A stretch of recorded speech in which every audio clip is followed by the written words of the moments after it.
नमस्कार. आजच्या व्हिडिओमध्ये आज आपण बघणार आहोत मोरावळा. तुम्ही म्हणाल मोरावळा तर आम्ही पण बनवतो, पण माझ्या पद्धतीने तुम्ही देखील हा मोरावळा एकदा नक्की बनवून बघा. सगळेजण आवडीने मागून खातील अशी खात्री आहे. व्हिडिओला सुरुवात करूयात. मोरावळा बनवण्यासाठी या इथं मी अर्धा किलो इतके फ्रेश आवळे घेतलेले आहेत.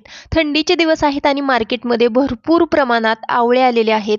अशा वेळेस तुम्ही हा भन्नाट मोरावळा नक्कीच बनवू शकता. मोरावळा बनवण्यासाठी आपल्याला हा आवळा स्वच्छ पाण्याने धुवून घ्यायचा. त्यानंतर एका सुती कापडाने व्यवस्थित असा पुसून घ्यायचा. जेवढा आपण आवळा कोरडा करून घेऊ तेवढा आपला मोरावळा जास्त काळासाठी छान असा टिकला जातो. त्यानंतर आपल्याला एक ताट घ्यायचं. ताटामध्ये अशा प्रकारची मी छोटी खिसणी घेतलेली आहे. त्या खिसणीने आपण हे आवळे आहेत ते खिसून घेणार आहोत. व्हिडिओमध्ये दाखवत आहे त्याप्रमाणे. तुम्हाला हवं असेल तर तुम्ही मोठ्या देखील खिसणीने हा आवळा खिसून घेऊ शकता. आवळा खाण्याचे आयुर्वेदामध्ये खूप मोठे महत्त्व सांगितलेले आहे.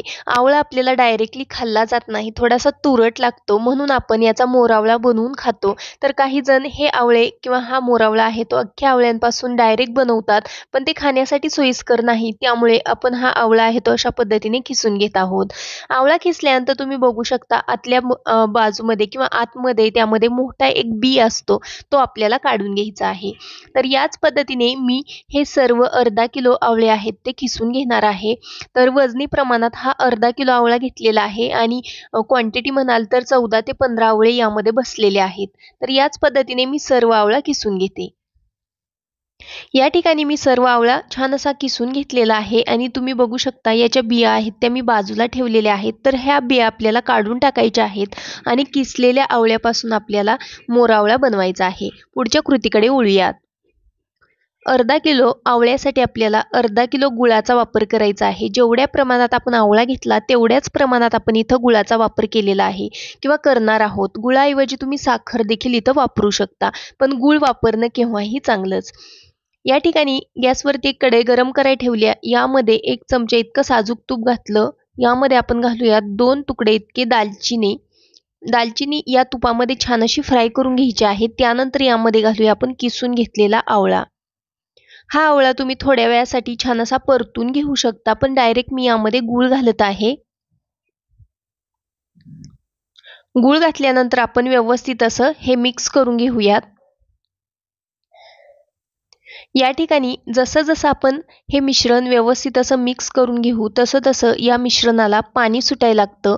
गूळ आहे तो वितळायला लागतो आणि यामध्ये पाणी तयार होतं किंवा अगदी पातळसर असं हे मिश्रण बनवून तयार होतं. इथं या मिश्रणामधला जवळपास गूळ आहे तो वितळलेला आहे आणि अशा पद्धतीने हे मिश्रण पातळसर झालेलं आहे. आता आपल्याला कंटिन्युअस एकसारखं अधूनमधून हलवत हे मिश्रण छान असं शिजवून घ्यायचं आहे. जोपर्यंत या मिश्रणाला एकतारी पाक येत नाही तोपर्यंत आपण हे छान असं शिजवून घेणार आहोत. त्यामुळे यामधला आवळा देखील छान शिजला जातो आणि एकतारी पाक आणल्यामुळे आपला जो मोरावळा आहे तो 1 वर्षासाठी देखील टिकण्यासाठी छान अशी मदत होते. त्यामुळे याचा एकतारी पाक आणणं खूप महत्त्वाचं आहे. तर या ठिकाणी बघू शकता तुम्ही थोड्या वेळासाठी हे मिश्रण छान असं शिजवून घेतलं आणि यामध्ये बघू शकता जे पाण्याचं प्रमाण होतं ते देखील फारसं कमी झालेलं आहे. आता आपण यामध्ये पाक आलेला आहे का ते चेक करूया. उलटण्यावरती थोडासा पाक घ्यायचा आणि अशा पद्धतीने थोडासा थंड केल्यानंतर बोटाने चेक करायचा. तर तुम्ही बघू शकता या पाकाची अगदी छान अशी एक तार चालत आहे, म्हणजे आपला पाक आहे तो व्यवस्थित असा आलेला आहे.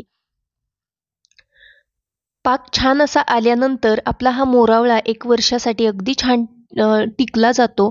आता मी गॅस बंद करत आहे. एकदा व्यवस्थित असं हे मिश्रण मी छान असं मिक्स करून घेते. त्यानंतर गॅस बंद करते. गॅस बंद केल्यानंतर आपल्याला हे मिश्रण छान असं थंड करून घ्यायचं आहे. तर या ठिकाणी तुम्ही बघू शकता अतिशय टेस्टी असा आपला इथं गूळ घालून केलेला पौष्टिक असा मोरावळा बनवून तयार झालेला आहे.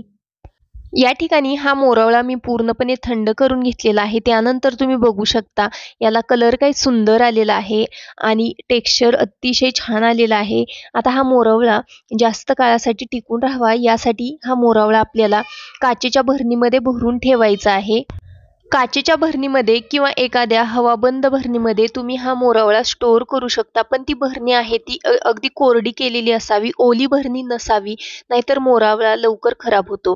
मोरावळा बनवताना एक काळजी घ्यायची आहे, कुठेही पाण्याचा हात आपल्याला इथं लागू द्यायचा नाही मोरावळा बनवताना, नाहीतर तो लवकर खराब होतो.